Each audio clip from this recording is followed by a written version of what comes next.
Broncos country, let's sigh. Breathe. A sigh of relief that we didn't lose to an injury-riddled Cardinals team playing their third-string quarterback. Hey, you're welcome, Arizona.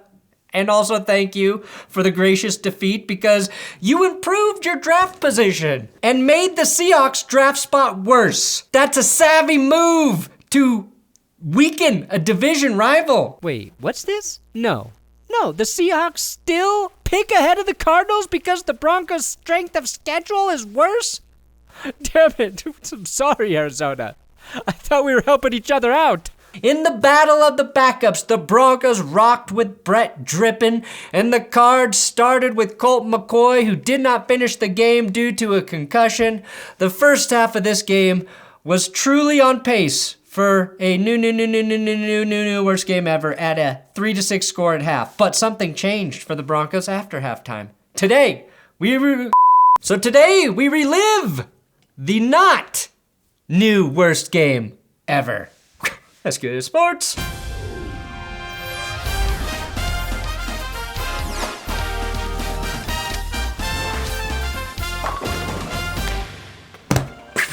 Please, I would love to get to 350,000 subscribers. I'm close, and I need your help. Today's episode is also sponsored by Audible and Alexa.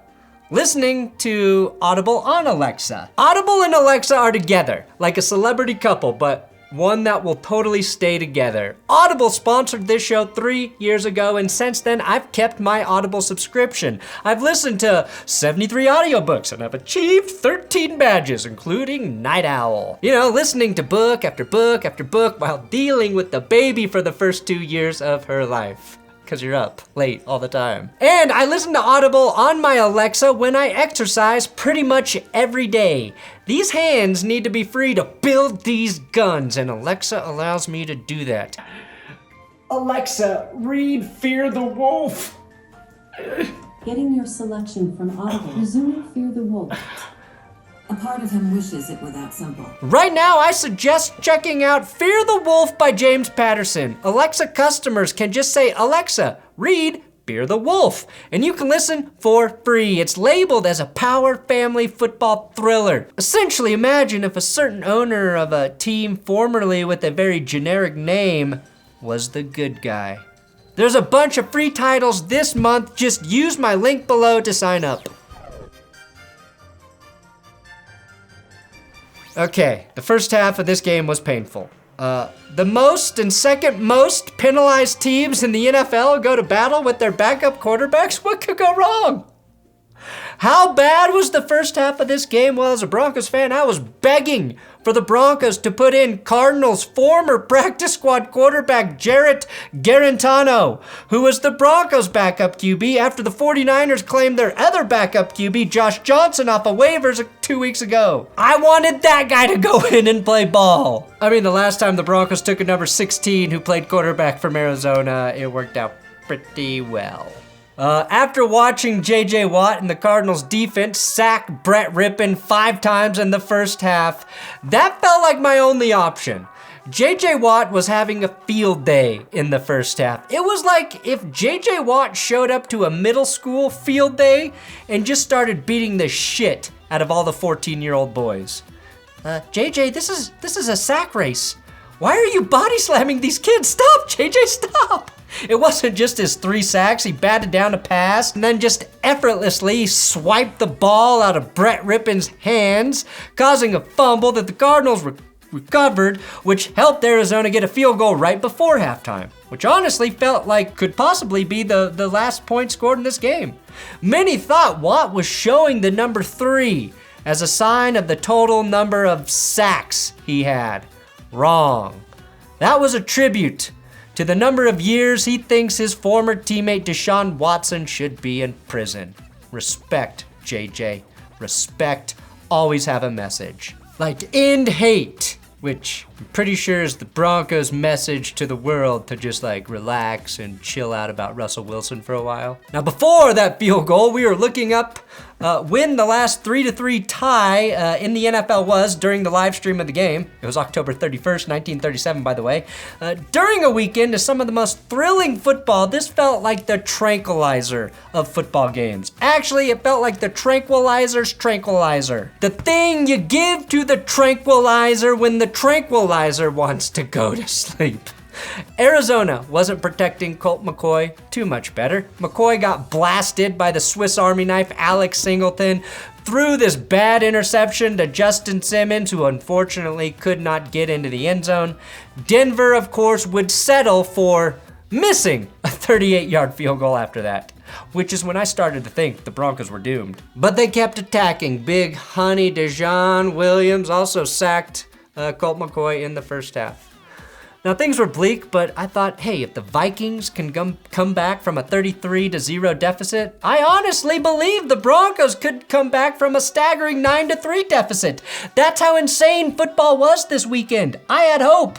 Although I was sort of almost okay with the dark and twisted story of former Broncos legend kicker Matt, I'm too drunk to drive with a stripper in my car and leave the scene of an accident Prater, helping Cardinals former GM Steve, I used to be too drunk to drive Keim. And speaking of Steve Keim, I'm patiently waiting to see if the story about him actually being the guy who groped the woman in Mexico and not his doppelganger, which just happened to be the Cardinals offensive line coach, was the guy. Is this true? The old line coach's lawyer thinks there's merit to it. Anyway, a funny thing I noticed in this game, if you recall, earlier this year, Russell Wilson caught a lot of heat for telling teammates to yell, run, or pass to help the defense. I mean, he was shit on more than I am sure he has shit in his own 12 bathrooms. Imagine my surprise, though, when I heard the Cardinals defense doing exactly what Russ encouraged his team to do. Ripping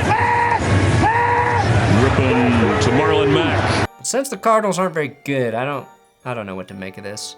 Anyway, after halftime, Colt McCoy was tackled into his own offensive lineman, and McCoy had to exit the game with a concussion. Kelvin Beachum suffered a knee injury on that play. I can't remember if he returned. I was too busy counting all of the MCs on the Cardinals. You got Colt McCoy, Colorado's own Trey McBride, and of course, third-string QB replacing McCoy, Trace McSorley. Trace, of course, is named after the trace amounts of cocaine that can be found all over Cliff Kingsbury's mansion. Now, the moment I began to believe the Denver Broncos could indeed win a game against a team starting their third-string fucking quarterback was when McSorley took off on a run and fell down well short of the first down marker. He just fucking fell. The play was called back anyway due to a Cardinals penalty, but it finally felt nice to see God intervening and stopping another team from doing anything instead of the Broncos offense. The Broncos scored their first touchdown after those simultaneous injuries as tight end Eric Tomlinson, wearing number 87, channeled his inner Big Dick Decker and nearly trips over his own big feet for no reason and falls close to the goal line. And that drive was capped off by the return of the Mack, scoring a touchdown in consecutive weeks. The thing that changed everything for the Broncos was Latavius Murray finding that secret fountain of youth J.J. Watt had been guzzling from at halftime. Murray, you get the Big Dick Player Award, my friend. I brought it out of decommission. Just for you, Latavius. The entire reason the Broncos were able to keep J.J. Watt off Brett Rypien's back was because they started to run the ball and run it well. They executed their most complete rushing attack of the season, and they lost guard Quinn Miners during the game with an eye injury, an injury so bad he was taken to an eye specialist. Hey, Ledbetter, keep your grimy fucking fingers out of Quinn's eyes. Lead is not better, you idiot. It kills. And believe me, Denver's line was already decimated heading into this game. Then Dalton Reisner got hurt. They had tackle Tom Compton playing in at guard. He got hurt in this game too at some point. So the fact that Latavius Murray ripped off his 13th career 100-yard rushing game ever and notched a $130 and a TD is impressive. It's very impressive.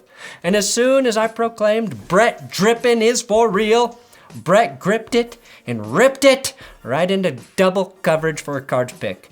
Making matters worse, Brett thought he had a free play. And with the free play, he decided the best thing to do was throw a horrible pass right to the defense. Brett, that's not how it works. After the Fox official explained to all of us just how shitty the game officials were. That up for us. Yeah, there is a lot to clear up. Here's the thing, really, Chris. They never should have allowed that play to happen because the umpire was not in position. They have to let him get into position. So they should have shut down the play, and there should not have been a penalty or a first down.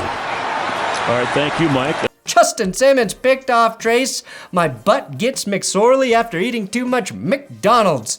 That was Simmons' 5th interception of the year. And then Denver went on the greatest run in NFL history, scoring not 1, but 2 more touchdowns, both in the same game. The same game, guys. If you count just the last 2 weeks, the Broncos have like the highest scoring offense in the NFL. One of the highest. Latavius Murray and Marlon Mack are the deadliest two-headed monster I've ever seen. The final touchdown throw by Brett, I have earned the nickname Drippin', was made possible with one of the nastiest play fake sells you'll ever see. I mean, Rypien acts like the play is over from where he's sitting, and then just throws a touchdown. Only Tom Brady, selling his loyal fans FTX NFTs, is a bigger con artist than Brett Rypien was on this play. Arizona would get a garbage time touchdown, but not a garbage time pass interference call on their failed 2-point attempt. It was certainly pass interference, but if you thought this game was ending on anything other than one final Trace McSorley pick, you were sorely wrong. The Broncos finished the game with 3 interceptions, 6 in the last 2 games, which will give them a very good turnover differential on the season. Probably the most losingest team with the best turnover differential ever. It's going to be a very sad stat to reflect upon at season's end. Rypien was deadly efficient, 21 of 26 for 197 and a TD, and that's how the Broncos and the Cardinals played the game of all time. Thanks for watching That's Good Sports. Thank you for watching these episodes. Subscribe here if you don't hate me by now, and check me out on Twitter, Instagram, @BrandonPerna if you like other social medias.